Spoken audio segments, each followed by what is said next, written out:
How can inheritance impact divorce settlement? Well, my name is Akiva Goldman. I'm the director and founder of Goldman & Associates.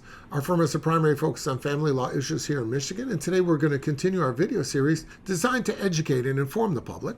So please subscribe to our channel. Can inheritance impact things? Well, they can to some degree. Let me first tell you how it impacts the overall marital estate. You have to remember one thing. The marital estate is designed to address those assets that have been accumulated during the marriage. It could come from work. It could come from investments that you've made. Could it come from an inheritance? Well, the law has a very distinct way of setting it up so that inheritance is always kept separate, because the person who died, who left the inheritance, might have done so at a time when the people weren't even married. For all I know, wills and stuff may have been drafted, when the parties to this divorce were 5 years old. So clearly, you can envision a situation where the one who dies, who is leaving the inheritance, never contemplated that it should be split with some spouse that nobody even knew. But you have to understand one thing. Because of that, the law is pretty clear that if you get an inheritance, it's separate property. So long as you keep it separate and you manage it separately, it's not going to be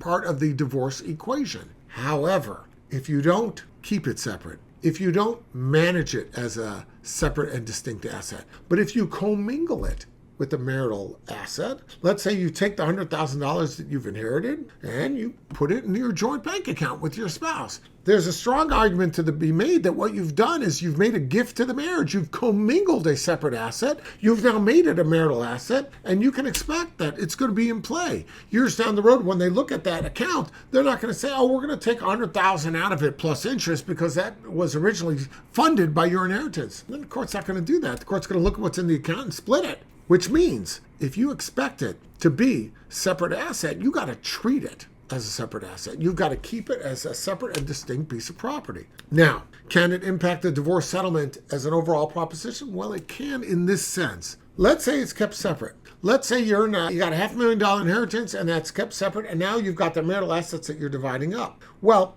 a mediator may look at what's separate and may look at it like this. The mediator may say, look, yes, that's a separate asset. She's not taking a piece of it and you're getting all of it. But it does create a different financial picture. It creates a financial picture where you will better be able to recoup from the divorce, where the other person who doesn't have that $500,000 might not be able to. So therefore, the court might look at that and say, you know what? Without that asset, you might have been a candidate for some alimony. In light of what's going on, all things being equal, it would be inequitable for us to give a big alimony award at this time. Or the court, they may say, you know what? Yeah, you'll get some alimony, but in light of the fact that you're getting that asset, why don't we cut the alimony from $1,500 to $500? Because the truth of the matter is you have a way of financially recouping that the other side doesn't have. So it won't necessarily impact what's included in the marital estate, but it could be used and considered